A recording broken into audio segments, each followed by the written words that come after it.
Ladies and gentlemen, welcome. Everybody have a seat. We are here today to talk about Endless Ocean Luminous, obviously. Agucha! Alright, listen, who else is going to review this game in an actual wetsuit? Nobody, obviously. You're only getting this kind of quality content at the Bit Block. Alright, listen.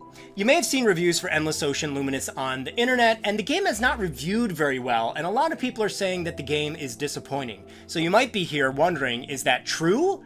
You might still be thinking, I kind of want to pick it up, but I don't know. So hopefully this review can answer that for you. Right off the bat, I just want to point out that I'm a big fan of the first two Endless Ocean games. I thought they were so unique and cool. I love the summertime. I love the ocean. I love swimming, obviously. But, so yeah, these are just right up my alley. I was so excited when they announced that it was coming to the Switch, and now having played over 10 hours of this game, I have to say, it's a mild disappointment. But sometimes even a mild disappointment can be fun in its own ways. This game offers some things that are noticeably better than the first two games, but then there's things in the first two games that are not in this one. We'll talk about those at the end of the video. For now, though, I do want to point out, Endless Ocean Luminous is cool because there are at least 500 different creatures for you to discover while you swim around and dive through the sea. That is noticeably more than the first two games had. And it's really still charming to discover all these different creatures. Some of them are from the ocean, you know, the sea. Some of them are freshwater fish, and there's just so much variety. I can't tell you how often I've seen things and I'm just like, what in the world is that? Oh my god! Or like things that look cute and all that. So the charm of just swimming around aimlessly in the ocean and discovering fish, that's still very much intact here. The whole premise behind this game is also kind of interesting, and I personally think maybe a little better than the first two games, because what you do is you dive into the Veiled Sea. And the Veiled Sea is kind of a, like, mythical concept, because every time you dive, it's a totally different surrounding. Everything in this game is randomly generated, so your dives will never be the same. You're always, you never know what you're going to discover, and that's really cool. Sometimes in games, when levels are like randomly generated, it can be sort of lame. But in this game, it's cool and it's a good idea because you can replay again and again and always see different things. Sometimes you might be swimming around and you discover a sunken pirate ship. And then, of course, you can swim inside of it and find things. You can collect treasure in the game. Of course, you know, we'll get to that in a little bit. And you might find some rare fish in the pirate ship and stuff. You also might find underwater temples that are really sort of spooky and unsettling, and you're swimming around them and all that kind of stuff. And it's also just fun to see things like a big giant field of seaweed or moss or whatever this is. You can also see all sorts of varieties of coral and things. So the settings are neat, and I do like how you do have this feeling of like you don't know what you're going to see because everything's always randomly generated. The maps are pretty big, but not too big. I do like that. If it was too big, it would be kind of overwhelming. If it was too small, it would be pretty cramped. The game has basically three modes. There's the story mode. You can also go into a solo dive by yourself, or you can go online with up to 32 other players, and you can, you know, dive around with them. I think the default way of playing this game is definitely just go online, because when you're playing with other players, they can kind of drop in and out, and, you know, they could just be total strangers you don't know, or they could be friends that you do know that you invited to come on your dive. But it's better to dive with other people because they will help you chart the map. And also, when you meet up with them, like when you swim by them, you can be friends with them, and, you know, then you can warp over to wherever they might be down the line as you're playing. That way you can get around the map a little better, so that's very cool. But a neat thing that the other players can do, and you can do as well, is when you find treasure, or if you see a rare or interesting fish, you can actually tag the treasure or fish, and then on the map, the other players can see that. So it's sort of a way to help you, and, you know, everybody's sort of helping one another. It's got this multiplayer, this online multiplayer. It sort of reminds me of like Super Mario Bros. Wonder, where you're sort of passively playing online. I think Nintendo even coined that term, passive online multiplayer. So you're playing with other people, but you're not directly reliant on them, or you're not like directly engaging with them at all times. There's something about that that just is sort of chill. And I think that's a great way of describing Luminous in general as a game. It's a very relaxing, chilled game. So, there's stuff to like here. You can also, like I mentioned earlier, treasure is something other than the 500 creatures that you'll be trying to discover. You can find treasure. Treasure is like a little glowy spot on the ground or in coral or on a rock cliff or something. You go up to it and you brush it off and you find something. Finding treasure is definitely fun and it gives you a reason to play, but it's not as good as the other two games on the Wii, because those games had like 3D models for the treasure, as far as I remember. But these are just like tiny little images. They don't even give you like a large image to look at. It's just like some tiny little image. There's no 3D models. It would have been so cool if it was like a 3D model that you could rotate around, or like that you put into a museum and then you could look at the museum collection. It's just a tiny image. I feel like I would have been okay with them using AI. Just go to AI and type in like, I don't know, golden ancient coin with, and then just put that in the game. Like, I don't know, like, was it too much work for them to come up with the treasure, like, as bigger picture? The treasure's cool, but just being a tiny picture is stupid. Why is it not at least a big picture? And obviously I wish it was a 3D model, but finding treasure is still kind of neat. It gives you a reason to replay. You can also take photos, which is like, for me, one of the highlights of playing this game. I love taking really neat photos while playing, whether it be photos of fish or photos of myself and my friends doing funny things together, or just photos of the seascape. Like I said, that spooky sunken pirate ship. It's fun to take photos of that. And so the element of taking pictures is another really cool thing. I think it is better than in the old games as well, obviously. It's faster to do. You can take so many more. You have the whole photo gallery on the Switch system. One of the things that I found kind of dumb about this game is there's an AI voice, and this is especially in the story mode. The story mode, I'll just say right now, it sucks. I don't know any other way to put it. The story mode just sucks. It's not fun. It just comes off as being tutorials. It's really slow. Everything is like a little chapter. You finish a chapter in like most of the time really quick. It doesn't take long. Story mode is lame. It's not anywhere near as good as the story modes from the first two games. If you are wanting this game because you want a story mode, that's not going to work out so well for you. So the story mode for me is like, whatever. I'm just playing through it because you unlock things for playing through the story mode, so But I was talking about an AI voice. So there's this just like random AI voice that talks to you and gives you hints and things, and it's really off-putting because it sounds clearly like an AI voice. The game itself says that it's an AI voice and it's there to like assist you in your dives. I don't know, it just sounds dumb. Sounds bad. It sounds like you're talking to like Siri or Alexa. Also, when you're playing online with other people, that AI voice will stop you and interrupt what you were doing. So you might have been about to take a really good picture, but no, never mind. We got to stop you to tell you something.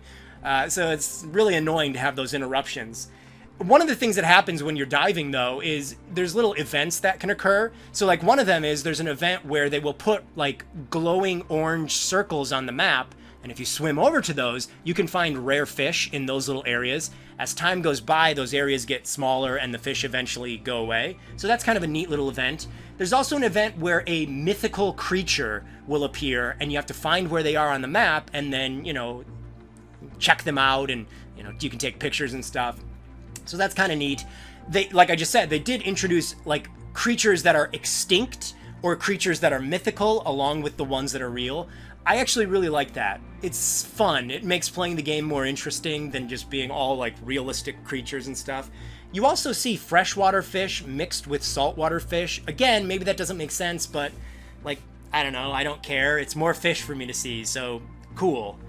Another thing I want to point out that is cool about this game is the customization. You may notice, based on the fact that I am wearing a wetsuit right now, that I actually think wetsuits are cool and I like swimming in them. It's like really fun and it's great exercise. So I like the fact that you can customize your wetsuit. You unlock coins by doing things in the game, like, charting the seascape and interacting with other players and helping other players, and by, charting all the different types of fish. Collecting orbs, glowy orbs in the water, they will appear and you can collect those for points, which is going to give you more coins. You use the coins to unlock all the stuff here.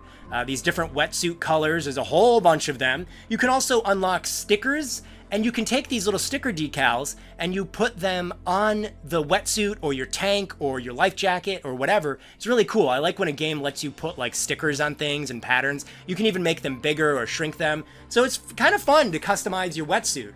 You can unlock emotes. It's kind of like Fortnite underwater here. There's a whole bunch of emotes and they're pretty expensive, so it will take you some time. You will have to play the game quite a bit to unlock all this, but you know, there's some unlockables here. I will say there is a downside though. There's no other wetsuit designs. There's only one wetsuit. I don't really understand that. Look, this is the wetsuit. You don't get any other like design of wetsuit. You can change the colors and that's fun, but I'm disappointed there's only one wetsuit style. That's strange. Another strange thing is there's no gender in this game. You can't be like a female or a male body type. It's just one type, and so even the girls look like this. It's weird.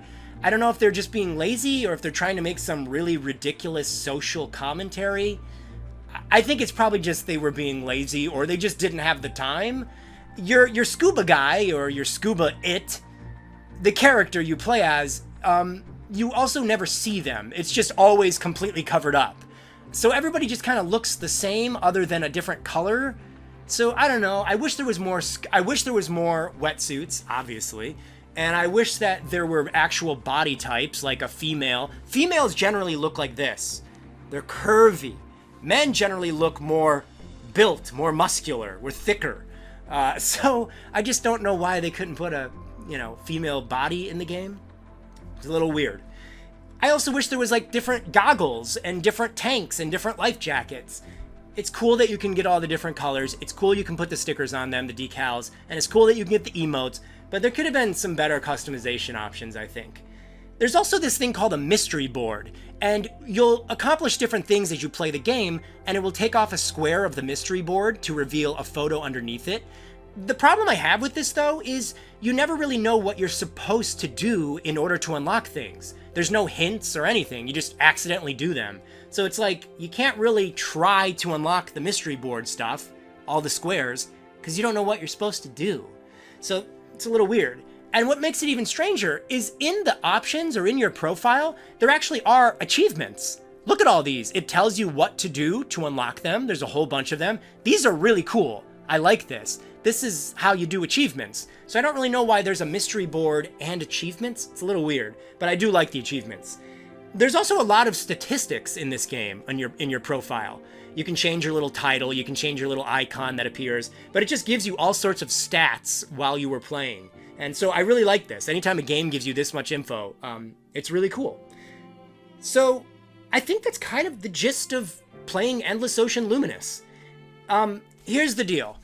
If you like the idea of playing a game where you just swim around in these randomly generated terrains and you see a whole bunch of different creatures that you can, click on, and you can learn their name and you can learn a description about them, and that's relaxing and you like that. It's a game where you can chill, right? If that's what you want and you don't really expect much more than that, and hey, you can play with your friends and you can chat on Discord about what's going on in your life and stuff as you're swimming around, and you can be like, oh, hey, come over to Acre 7B. I just found some cool treasure over here. Come check this out. Or, oh, there's a whole bunch of stingrays in 8C. Acre AC has a whole bunch of stingrays. Come check this out. And just casually playing a simple underwater game like this, then I would say check it out.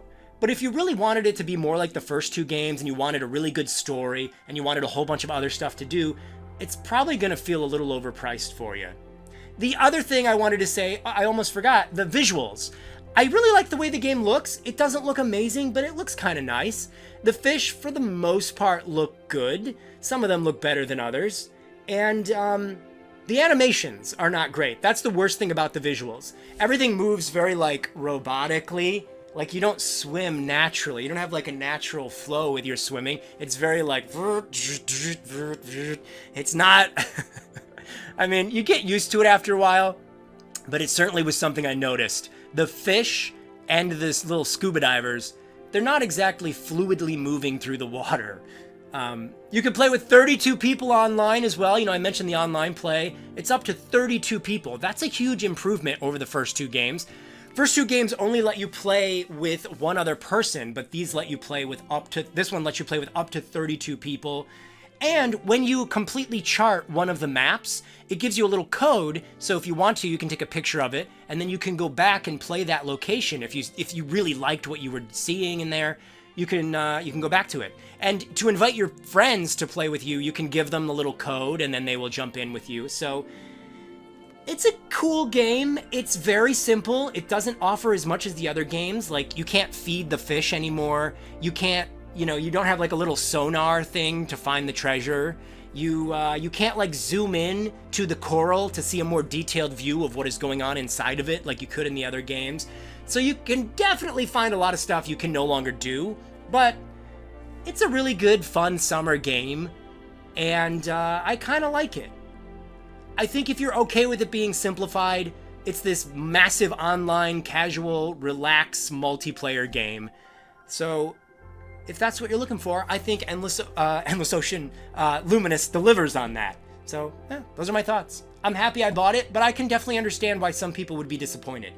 But hopefully now you know whether or not you should pick it up yourself. And if you're still wondering, I am going to be live streaming this game, I think mostly every Friday night, so you can join me in my wetsuit. We'll hang out. We will play some Endless Ocean Luminous together, and maybe you can get even more of an idea of what to expect from the game. But yeah, I'll be playing with you guys online, so come on back, and we'll have some fun. That's my review for Endless Ocean Luminous. Probably not as good as the first two games, does a few things better than those first two games. Very slim on content, lots of stuff you can complain about, but in the end, if you want a simple little scuba diving game where you can find 500 different fishies and play with a bunch of your friends online, it delivers on that. Okay. I will see you guys later.